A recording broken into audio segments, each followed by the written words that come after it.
சூப்பரான கிளைமேட்க்கு ஒரு chat recipe தான் பார்க்க போகிறோம். ரகடா சாட் எப்படி பண்ணுறதுன்னு பார்க்கலாமா?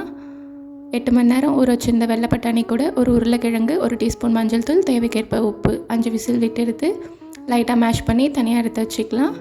ஒரு பேனில் எண்ணெய் விட்டு 1 டீஸ்பூன் ஜீரகம், ஒரு வெங்காயம் பொடியாக நறுக்கி நல்லா வதக்கி விட்டுக்கலாம்.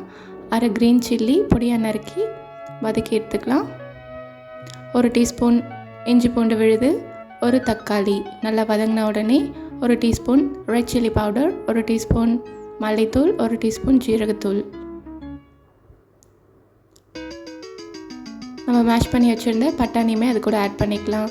ஒரு கொதி வந்த உடனே 1/2 டீஸ்பூன் கரம் மசாலா ஆட் பண்ணி தனியாக எடுத்து வச்சுக்கலாம். ஒரு பவுலில் கொஞ்சம் சாப் பண்ண ஆனியன், கொத்தமல்லி, கடைசியாக கொஞ்சம் சாட் மசாலா தூவி விட்டால் சூப்பரான இந்த ரகடா சாட் ரெடி ஆகிடும். இது போல் வீடியோஸ் பார்க்கணுன்னா என்னுடைய சேனலை சப்ஸ்கிரைப் பண்ணிக்கோங்க. தேங்க்யூ.